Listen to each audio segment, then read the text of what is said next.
स्वराज्य तोरण स्वराज्य तोरण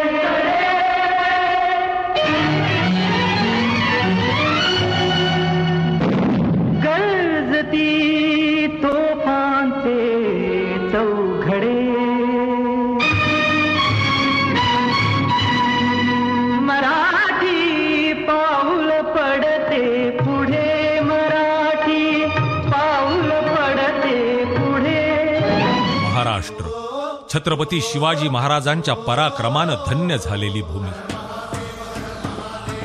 छत्रपतींनी दऱ्याखोऱ्यातील मावळ्यांना आपल्या सोबत घेऊन उभं केलं स्वराज्य.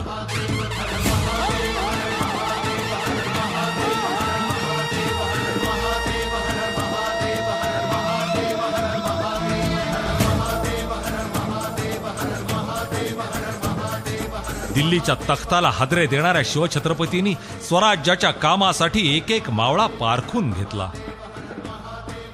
त्याच्या पराक्रमाचं कौतुक केलं. छत्रपतींच्या स्वराज्य उभारणीत मोलाचं योगदान देणारं एक घराणं म्हणजे मरळीचं देसाई घराणं. 350 वर्षापूर्वी छत्रपती शिवरायांसाठी छातीचा कोट करून या घराण्यानं पराक्रमाची कीर्ती उंचावली. या घराण्यातील नारायणराव, तात्याजीराव, बापूराव, दौलतराव यांनी स्वराज्यासाठी आपल्या तलवारी अशा काही परजल्या की शिवछत्रपतींनी देसाई घराण्याला 27 गावांची वतनदारी बहाल केली. हा परिसर म्हणजेच मरळी महाल. हीच लढाईची परंपरा घेऊन याच देसाई घराण्यात जन्मलेले एक अलौकिक रत्न म्हणजेच लोकनेते बाळासाहेब देसाई. लोकनेते साहेबांनी राज्याच्या राजकारणात अशी काही कर्तबगारी दाखवली की पाटण तालुका जगाच्या नकाशावर आला. लोकनेते साहेबांची विकासाची हीच परंपरा पुढे नेण्यासाठी एक ढाण्या वाघ लढतोय.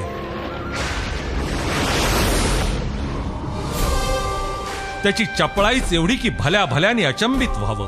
हा ढाण्या वाघ म्हणजेच माननीय श्री शंभूराज देसाई.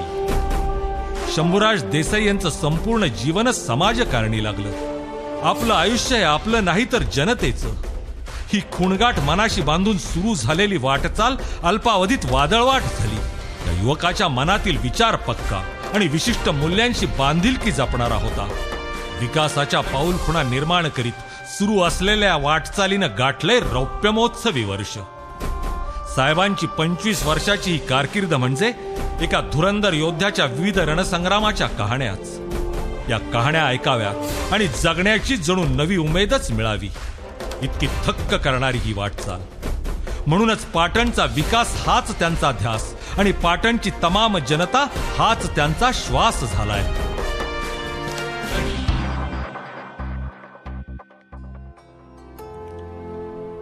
झेपावणाऱ्या पंखांना क्षितिज नसतं. त्यांना फक्त झेपेच्या कक्षेत येणारं आकाश दिसत असतं. लोकनेते साहेबांनी अशी झेप घेतली. ती यशस्वीही झाली. कारण त्यांच्या पंखात बळ होतं इथल्या तमाम जनतेच्या प्रेमाचं. कोणतंही काम हाती घेतलं की झपाटून जाऊन ते करणं, जनतेच्या हिताआड जो येईल त्याला पाला पाचोळ्यासारखं उडवून लावणं आणि सर्वसामान्य जनतेला सन्मानानं जगता येईल यासाठी अविरत झटत राहणं, हा बाणा लोकनेते साहेबांचा होता. त्यामुळंच लोकनेते साहेब हे तमाम जनतेचं आदराचं स्थान झाले.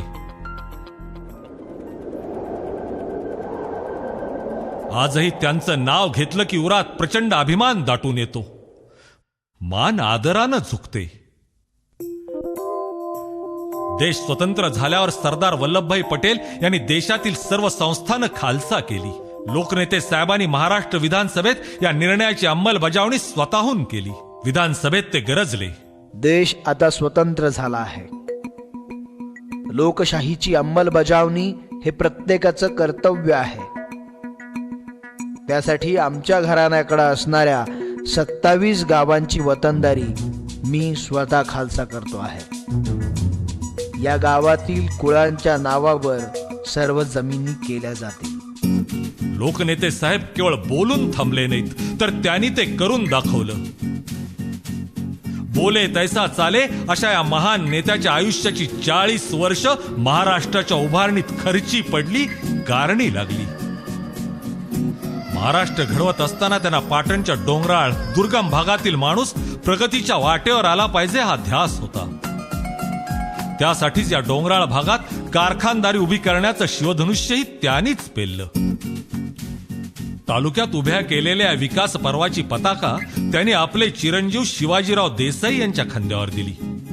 शिवाजीराव देसाई यांनी आपल्या उद्योग क्षेत्रातील करिअरला तिलांजली देत पाटण तालुक्यातील जनतेच्या हिताशी बांधिलकी स्वीकारली, घेतलेली जबाबदारी लीलया पेलली आणि तालुक्याचा चेहरा मोहरा बदलून टाकण्याच्या नवप्रक्रियेस सुरुवातही केली.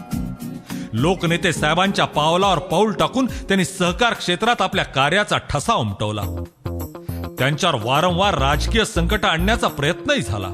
मात्र नैतिक मूल्यांवर कायम विश्वास ठेवणाऱ्या नेत्यानं अशा संकटांना कारणीभूत असणाऱ्यांवरही कधी राग धरला नाही. कारण बांधिलकी होती जनतेशी आणि वसा होता जनसेवेचा.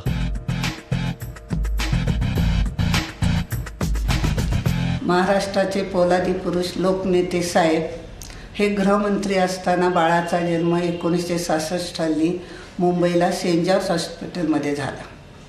साहेब त्यावेळा नागपूरला होते.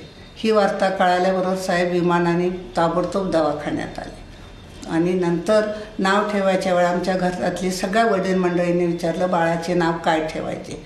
त्यावेळा लोकनेते साहेब म्हणाले छत्रपती शिवाजीराजेंचे जसे शंभूराजे तसे आमचे शिवाजीरावांचे हे शंभूराजे असं हे नाव ठेवण्यात आलं.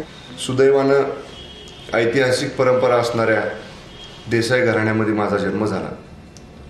लहानपणी माझ्या लोकनेते स्वर्गीय साहेब राज्याचे गृहमंत्री होते आणि साहेबांच्याच नेतृत्वाखाली संपूर्ण महाराष्ट्राचा कारभार हा आमच्याच घरातनं चालत होता.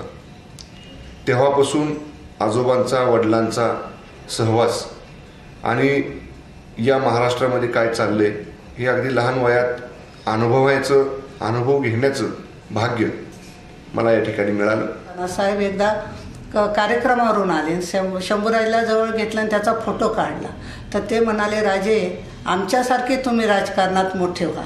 त्यांचे हे शब्द आज खरे झालेले मला आठवत आहेत. हे ऐकायला असते नाहीत पण मला त्यांची आठवण होती. शाळेचं शिक्षण प्राथमिक माध्यमिक शिक्षण हे इंग्रजी माध्यमांच्या शाळांमध्ये साताऱ्यात झालं. त्याची हुशारकी वगैरे लक्षात घेऊन आम्ही त्याला ठरवलं होतं का याला चांगला मोठा IAS ऑफिसर करायचा म्हणून. IAS अधिकारी व्हावं अशी माझ्या आबासाहेबांची मासाहेबांची दोघांची इच्छा होती. पुढच्या शिक्षणासाठी मी पुण्याला गेलो आणि पुण्याला कॉलेजचं शिक्षण करतानाच IASच्या पूर्वतयारीसाठी मी अभ्यास करायला सुरुवात केली आणि त्या दृष्टीनं माझी पूर्वतयारी सुरू होती. पण काळाच्या उदरात वेगळंच दडलं होतं. 12 जुलै 1986 तालुक्यातील शेतकऱ्यांसाठी झटत असतानाच शिवाजीराव देसाई यांच्यावर काळानं झडप घातली. लोकनेते साहेबांच्या निधनानंतर अवघ्या काही दिवसातच पाटणच्या जनतेलाच नव्हे तर संपूर्ण राज्याला बसलेला हा मोठा धक्का होता. आता लोकनेते साहेबांनी घालून दिलेल्या वाटेवरचा पायी कोण? काळ जसे काही प्रश्न निर्माण करतो तसेच ते सोडवतोही. स्वर्गीय शिवाजीराव देसाई यांचे थोरले चिरंजीव शंभूराज शिवाजीराव देसाई. वय अवघं 20 वर्ष. जीवनाची दिशाच बदलली. स्वतःच्या इच्छा आकांक्षांना मुरड घातली. ऐन तारुण्यात कमालीचा समजूतदारपणा बाळगावा लागला. जनतेच्या बांधिलकीपेक्षा माझं वैयक्तिक जीवन मोठं नाही असं मनाशी ठरवून ते सार्वजनिक जीवनात दाखल झाले. एवढंच पोर पण केवढी समज. हा चमत्कार नव्हता तर हा देसाई घराण्याचा संस्कार होता. तमाम जनतेच्या प्रचंड आग्रहाखातर 29 डिसेंबर 1986 रोजी शंभूराज देसाई लोकनेते बाळासाहेब देसाई सहकारी साखर कारखान्याचे चेअरमन झाले. जनता अभिमानानं आपुलकीनं त्यांना संबोधू लागली साहेब. अत्यंत कुशाग्र बुद्धीचा हा तरुण पुण्यातील झगमगाटी आयुष्य सोडून पाटणच्या दऱ्या खोऱ्यात राबू लागला. घराण्याची परंपरा पुढे नेऊ लागला. हे एवढंच पोर स्वतःचं आयुष्य विसरून जनतेसाठी राबत असताना पाहून जुनी जाणती मंडळी हेलावली. पण लोकनेते साहेबांचा वारसा भक्कम हातात आला म्हणून सुखावलीही. शंभूराज देसाई अल्पावधीत तमाम जनतेच्या नजरेत भरले. साहेबांनी मूळची सुशारी साखर उद्योगाच्या अभ्यासासाठी पणाला लावली. अनुभवी जाणकारांचा सल्ला, मार्गदर्शन, स्वतःचा अभ्यास या जोरावर त्यांनी कारखाना किफायतशीर आणि काटकसरीनं चालवला. सभासद शेतकरी आणि कामगार यांच्याशी योग्य समन्वय साधून धडाकेबाज निर्णयानं सुरुवातही केली. शाब्बासर पठ्ठ्या म्हणून ज्येष्ठ मंडळी दाद देऊ लागली. कामाचा हा झपाटा अनेकांना दिलासा देणारा, सुखावणारा ठरत होता. तर काही जण मात्र त्यांना अस्वस्थ होऊ लागले.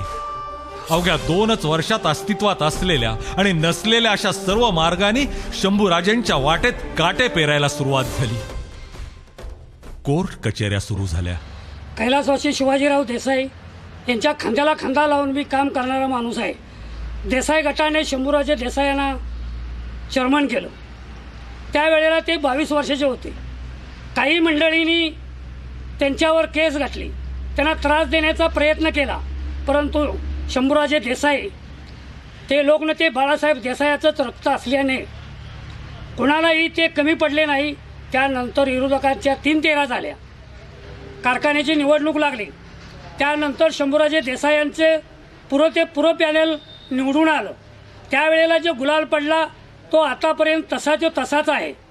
त्यावेळेस त्यांना कळलं की हे पाणी काय निराळच आहे. वयाच्या 22शीत ही कमाल तर पुढे काय. ही धास्ती अनेकांना अस्वस्थ करणारी होती.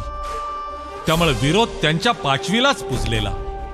पण त्याला तोंड देण्यास किंबहुना असले अडथळे पार करून पुढे जाण्यास साहेब कधीच कमी पडले नाहीत. साहेब आणि संघर्ष या एकाच दाण्याच्या 2 बाजू आहेत. म्हणूनच उभ्या महाराष्ट्रामध्ये लढवय्या नेता म्हणून शंभूराज देसाई यांची ओळख आहे. प्रसंगी 1 पाऊल मागे सरताना 4 पावले पुढे कसं जायचं याचं ज्वलंत उदाहरण म्हणजे शंभूराज देसाई साहेब. करतो, बघतो, सांगतो, बोलतो यातला कुठलाही शब्द साहेबांच्या डिक्शनरीमध्ये नाहीत. जे काय असेल तो जाग्यावर निर्णय होईल. म्हणूनच या पाटण तालुक्यातला 90% युवक हा आदरणीय शंभूराज देसाई साहेबांच्या पाठीशी खंबीरपणे उभा आहे. जे बोलणार तेच करणार, जे करण्यासारखं आहे तेच बोलणार, चांगल्याशी चांगल्या पद्धतीनं, आडग्याशी त्याच्याच पद्धतीनं, अगदी लोकनेत्यांच्या सारखं. वारसा मिळाला म्हणजे सगळं झालं असं नसतं. तर तो वारसा पुढे नेण्यासाठी कर्तबगारी अंगी ठासून भरलेली असावी लागते.